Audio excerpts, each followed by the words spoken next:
guys for tuning into this bonus interview with the Jasmine T. I'm your host, Jasmine T, and tonight we're getting to know Miss Morgan Jackson a little bit better. She is an Auburn alum and communication specialist, so we're just going to delve into her life during quarantine and see if she can give us a few more tips about how we can stay connected to our loved ones. So I'm just going to delve straight on into that. What's some of the ways that you've been able to stay connected with yourself personally and then with your loved ones during quarantine? I know a lot of people have been like taking some time to reflect and journal in different ways. What about you? For me to get myself together and to speak to myself now has just been through working out.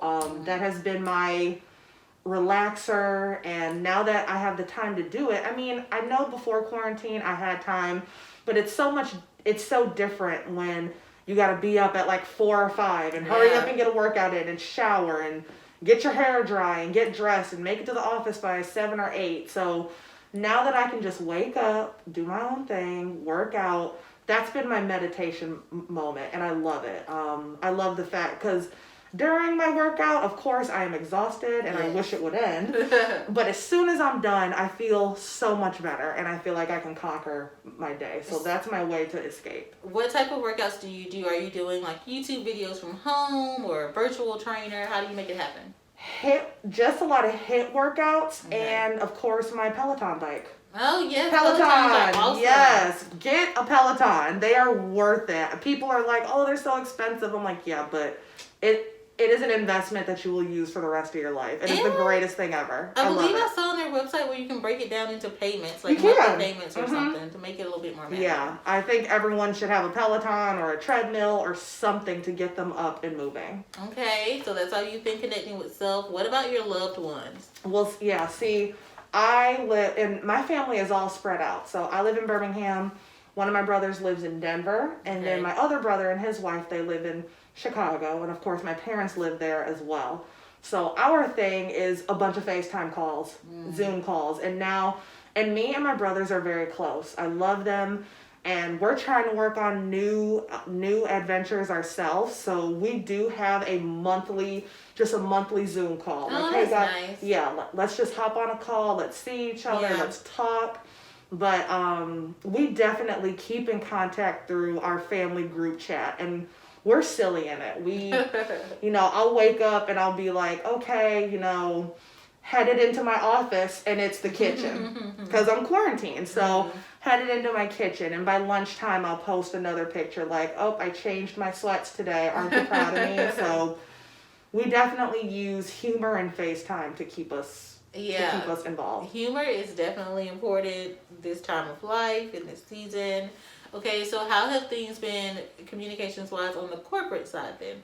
A lot of brands have been like rebranding or kind of shifting their messages, particularly in response to some of the social justice issues that have taken place. What have things been like on that end of the spectrum?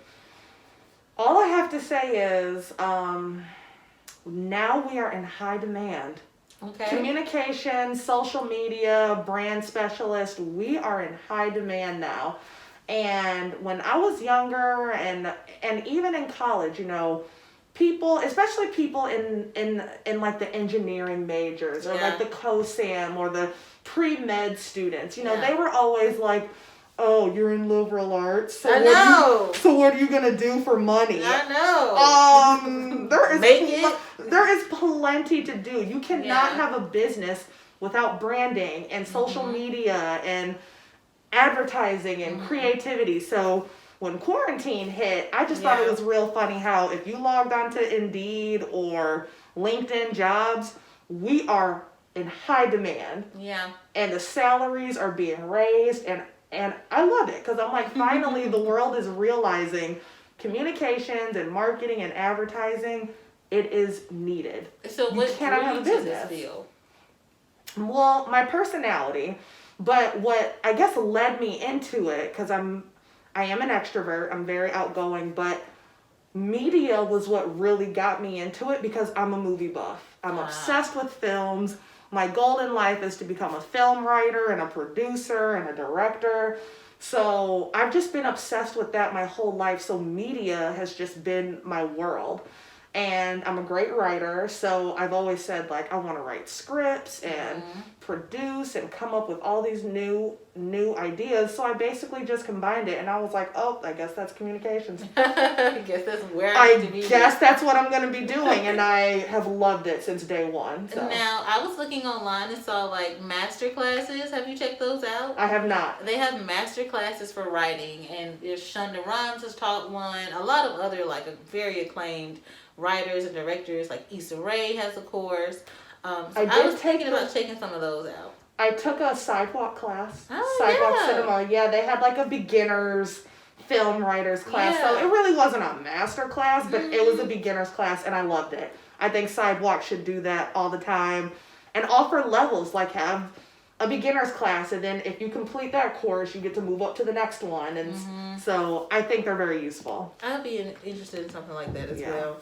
So have you learned anything new about yourself over this time in quarantine over the last year?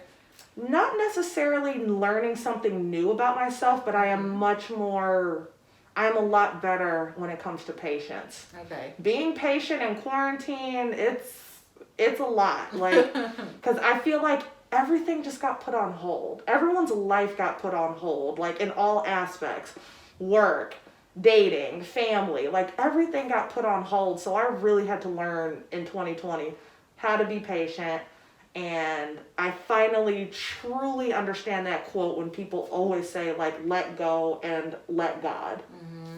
Just let him be in control. Like, anxiety and stress, there's just no need for it. So I really learned that in 2020, and I'm happy that I did, because I'm a lot more stress-free. That's a good point. I think it just kind of comes down to realizing what things you do and really don't have control over. Yeah. And that can be kind of shocking to realize I don't have so much control over as much stuff as I thought I did, or I don't have control in the way I thought I did. And when you're a control freak, that's hard to do, because I like to be in control. I'm very organized. Like, I need to have all the steps written out, and when I can't do that, I'm like, oh. So in 2020, that's what I had to work on, and I mastered it, I feel like, because I feel like I'm a much calmer person, and when things happen, I'm not just like freaking out and having a panic attack. Like, I know how to just, I cannot control it, so I won't worry about it. Look at that growth. Growth. So what words of advice then would you give to Colin, since we were just talking about Bridgerton a few moments ago? What words of advice would you give to Colin as we see him continuously falling so head over heels in love with Marina? Should it be a bit more cautionary, or, you know, he's jumped all the way to marriage so soon? If he was your little brother, what would you kind of be telling him? Chill. Chill. Because I've been in love, and love is rocky. Love is not perfect. People think love is, you know, these fairy tales we see in Disney films, and it's like, it is not. Love is messy, but love is great. But I just think he needs to chill and just, what did I say earlier? Let go and let God. Literally, let go and let God. Like, don't force it. Yeah. Love is so much better when it's not forced. Oh, I think that's lovely. Yeah. All right. I think that was the perfect note to wrap this interview up on. Thank you for tuning in to The Jasmine T. You can learn more about Morgan if she decides to let you follow her on Instagram. The information will be coming across your screen, but you can send all your questions, comments, and observations to thejasminetpc@gmail.com, and we will see you next week, guys. Bye. Bye, guys.